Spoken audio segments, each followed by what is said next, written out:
खुलुमबाय लोगोफोर, नोंथांमोनखौ डियार ब्रह्म चेनेलाव आरो फिन खेबसेबाव बयखौबो बरायनाय जाबाय। आं दिनै नोंथांमोननि सिगाङाव आरोबाव माखासे गोदान खौरां लानानै फैबावलायबाय। आसा खालामो नोंथांमोनहा खौरांखौ खोनासंनानै मोजां मोनगोन। गिबि खौराङावनो दङ एबसुनि 58थि गायसनथाइ सान फालिदों। सा-सानजा भारतनि बयनिख्रुइबो गोहोगोरासिन ट्राइबेल फरायसा आफादफोरनि गेजेराव मोनसे दुलाराय बर' फरायसा आफादा फरायसा आफादनि 58थि गायसननाय सान फालिदों। गुबुन गुबुन समाव जानाय थैजों लोमसावनाय दाङाबाजि, हानजायारि दाङाबाजि, बिदा-फंबायनि गेजेराव नांलायनाय बायदि रोखोमनि जेंना आरो जेंनाफोरनि गेजेराव बर' सुबुंफोरा बर' हारिखौ मोनसे मोजाङै आब्रुथि गोनां सोद्रोमथि गोनां हादोर महरै गायसननो हादों। 15 फेब्रुवारि 1967 सानावनो राव थुनलाइ, गाव सिनायथि, राजखान्थियारि, समाजारि रांखान्थि, सोलोंथायारि बिथिंफोराव बर' हारिखौ मुलुग बिजिरसालियाव गोबां सुबुं अनजिमा महरै गायसननायनि थांखिजों मैयानि सानावनो बोखावजायै गवालपारा जिल्लानि क'क्राझार नोगोरावमोन। बानेश्वर बसुमतारी, बड'फा उपेन्द्रनाथ ब्रह्मनिफ्राय लानानै दिपेन बर'सिम एबसुआ मोनसे गाबगोनां सोमावसारनायनि जारिमिन दङ। बेनिखायनो बे जुनिया सानाव एबसुआ क'क्राझारनि गेजेराव जानाय जेडि र'डआव थानाय इउएन एकाडेमि फरायसालिनि लांगोनायाव सानसेनि हाबाफारिजों एबसुनि 58थि गायसनथाइ सान फालिदों। एबसुनि मिरु गाहाय नेहाथारि खनीन्द्र बसुमतारी आरो मिरु लेङाइ आफादगिरि खोरोमदाव औवारी, क'क्राझार जिल्ला एबसुनि आफादगिरि कृपेश दैमारी आरो नेहाथारि खाम्फा बसुमतारीजों लोगोसे फुंबिलिनि आरज गाबनायजों बेखेवनाय जायो। बेनि उनाव एबसुनि फिरफिलाखौ बिरहोयो एबसुनि मिरु आफादगिरि दिपेन बर'आ। पुष्पान्जलिखौ गिबियाव बड'फानि सावगारियाव गथायो क'क्राझारनि इउएन एकाडेमिनि सामलायगिरि कृष्ण गपाल बसुमतारीया। गुबुन फारसेथिं एबसुनि 58थि गायसनथाइ सानजों लोब्बा लाखिनानै सानजौफुआव एबसुनि मिरु आफादगिरि दिपेन बर'नि मासि सामलायनायाव आरो नेहाथारि खनीन्द्र बसुमतारीनि मासि सामलायनायाव एबसु आरो बर' न' लुनायनि थांखिनि सायाव मोनसे गेवलां सावरायनाय मेल खुंनाय जायो। बे सेमिनारखौ बेखेवना होयो रायजो सभानि एमपि रोनगोरा नार्जारिया। नागालेण्ड मुलुगसोलोंसालिनि भाइस चेन्सेलर ड समुद्र गुप्त काश्यपआ गाहाय आलासि महरै बाहागो लायो। ड सुरत नार्जारिया गाहाय आलासि महरै बाहागो लायो आरो सासे खौरांगिरि आरो समाज सिबियारि महरै एबसुनि गोलाव जुजिनाय आरो बर' सुबुंफोरनि गावखुंथायनि जुजिनायनि सायाव सुंद' नाथाय समायना बिबुंथि होयो। बे मेलावनो क'क्राझार लक सभा बियाबनि इएम जयन्त बसुमतारी, बड'लेण्ड मुलुगसोलोंसालिनि रेजिस्ट्रार ड सुबुं बसुमतारी, आसुनि मिरु लेङाइ आफादगिरि नबज्यति राय, क'क्राझार बिगियान फरायसालिमानि गोरायुं ड आर.एन. सिन्हा, सिआइटि जेडि हानजानि लोगो बुंथिगिरि हेरेम्बेश्वर बसुमतारी आरो गुबुन गुबुन सुबुंफोरा बाहागो लादोंमोन। श्रद्धारा बिहोमाखौ मान बावो।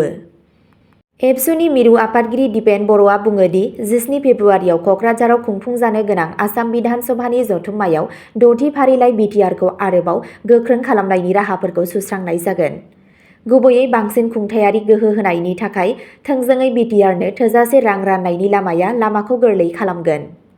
बे आयदायाव नोजोर होनांगोन जाहाथे सोरनिबा सुबुंफोरनि बाहागोखौ लानानै जेबो गोनो गोथो एबा गोरोन्थि बुजिलायनाय जाया।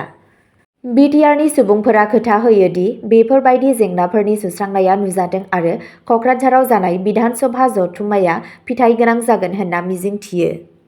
मख'नो गोनांदि गायसननाय सानजों लोब्बा लाखिनानै फालांगि मुलुगसोलोंसालिनि फरायसाफोर, एबसुनि फिरफिलाखौ बिरहोनाय, बड'फानि सावगारियाव आलारि बाथि सावनाय, बिबार बावनाय, थांखिजानाय बानेश्वर बसुमतारी, कनकेश्वर नार्जारि, गुफुर दाउ आरो बेलुन गोजोननि नेरसोन बोहैदोंमोन।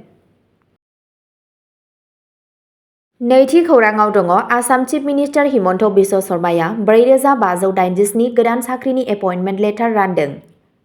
चिफ मिनिस्टार हिमन्त बिश्व शर्माया मैया श्रीमन्त शंकरदेव कलाक्षेत्रआव गेजेर फरायसालिफोराव सा 4529 उफ्रा कन्ट्राक्चुएल फोरोंगिरिफोर आरो फरायसालिमाफोराव सा 58 लेङाइ बिबुंगोराफोरनो थिसनलाइ बिलाइ रानदों। बेयो रायजोआव साख्रि सोरजिनाय आरो सोलोंथाइखौ जौगाहोनो सोरखारनि नाजानायनि बाहागो। गोदानै थिसनजानाय फोरोंगिरिफोर आरो बिबुंगोराफोरा गोबां मुलाम्फाफोर मोनगोन, जेराव दंफायो सेथियाव प्रिन्सिपाल लेङाइ गाहाय मासिफोरनि थाखाय देरसिन बिथा उदायथि, नैथियाव मुख्यमन्त्री लक सेबक आरोग्य यजनानि सिङाव कभारेज, थामथियाव दङ पिएम सूर्य घर बिथांखिनि मुलाम्फाफोर, ब्रैथियाव दङ 2016 मायथाइनिफ्राय मिउचुएल ट्रेन्सफार खालामनायनि सुबिदा, थामथियाव दङ आपुन घर आरो आपुन बाहान बिथांखिनि मुलाम्फाफोर। बेनि सिगाङाव सोलोंथाइ मन्थ्रि रनज पेगुआ इन्जिनियारिं फरायसालिमाफोराव सा 93 लेङाइ बिबुंगोराफोरनो थिसनलाइ बिलाइ गथायदोंमोन। आसामआ दा गावनि थांखिखौ बारनानै 1,15,000 सोरखारि साख्रि सोरजिदों होनना खौराङाव फोरमायनायखौ मिथिनो मोननाय जादों। थामथि खौराङाव दङ आसाम CMआ साख्रिखौ बांहोनो थाखाय गुवाहाटीआव रुराल सर्स BPO मिरुखौ बेखेवदों। आसाम चिफ मिनिस्टार हिमन्त बिश्व शर्माया सद्गुरु श्री मधुसूदन साईजों लोगोसे गुवाहाटीआव रुराल सर्स BPO डिलिभारि सेन्टारखौ बेखेवदों। बे हाबाफारिनि थांखिया साख्रि सोरजिनाय आरो अरायथा साख्रि होनानै गामियारि लाइमोनफोरखौ गोहो होनाय। बे मिरुआ गोजौ थाखोनि मक्केलफोरखौ सामलायगोन, नोगोरारि BPOफोरनि थाखाय मोनसे बादायलायनाय आरो खर्सा गोनां गुबुन राहा होगोन। CM शर्माया ससियेल मिडियायाव फोसावदोंमोन दि BPOआ आसामाव रोंग'थि गोनां लाइमोनफोरखौ ओंथिगोनां साख्रि नागिरनायाव मदद होगोन, जायजों गुबुन हादोरनिफ्राय फैनायखौ बाङाइ खालामगोन। बिथाङा गासै रायजोआव बेबादि गोबां मिरुफोरनि सानथांखिफोरबो फोसावदोंमोन।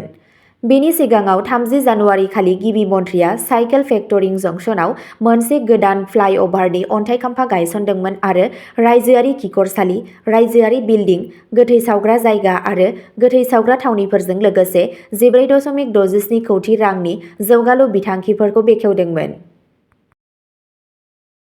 ब्रैथि खौराङाव दङ बङाइगावआव गेदेर फेग्रा मुवानि बेरेखा, सन्देह गोनां हेर'इन जब्द खालामदों।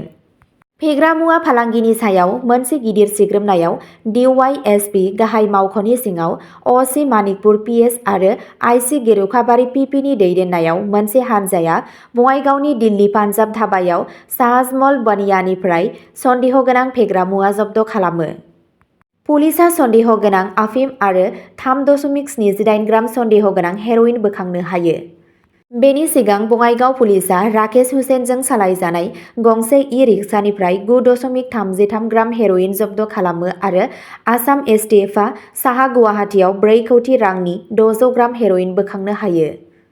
गुबुन मोनसे अपारेशनाव सा सालमारा पुलिसआ रफिकुल इस्लामखौ 1.209 किल'ग्राम आफिमजों लोगोसे खादोंमोन। बे समावनो गलाघाट पुलिसआ 74.79 ग्राम हेर'इन, नोगोद 65,330 रां जब्द खालामो आरो सासे ड्राग्स फालांगिरिखौ हमनो हायो। मुलि नेटवार्कखौ फोजोबनो थाखाय नायबिजिरनाया सोलिगासिनो दं।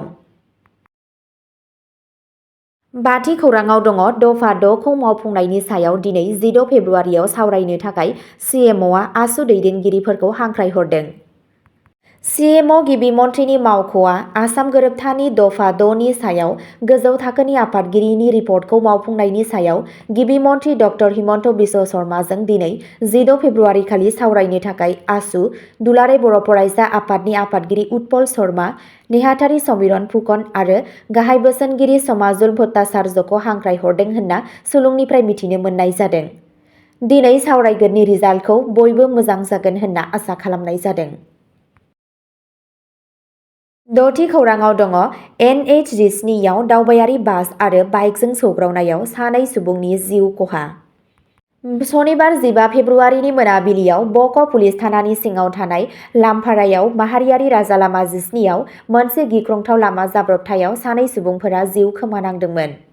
बक' पुलिस थानानि अफिसार इनचार्ज OC राजिब नाथनि बायदिब्ला बे जाथाया बै समाव जादोंमोन जेब्ला गंसे Yamaha MT-15 bike registration number AS01 EE8837 आरो गंसे दावबायारि bus registration number AS01 RC 8856 Goalpara जिल्लानि लखिमपुर फारसे थांगासिनो दंमोन।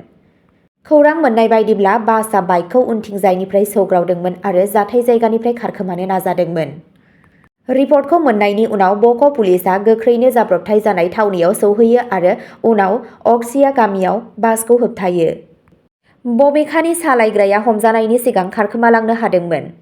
OC नाथआ आरोबाव बुंदोंमोन दि थैनायफोरा गुवाहाटीआव खामानि मावग्रा मिस्ट्रिफोरमोन आरो जेब्ला दुखुनांथाव जाब्रबथाय जादोंमोन अब्ला न'फारसे थांगासिनो दंमोन। बिथांमोननि गोथै सह'खौ पस्टमर्टेम आनजादनि थाखाय गुवाहाटी मेडिकेल कलेज आरो देहा फाहामसालि GMCH आव दैथायहरनाय जागोन। अब्ला दिनैनि खौराङा एसेनोसै।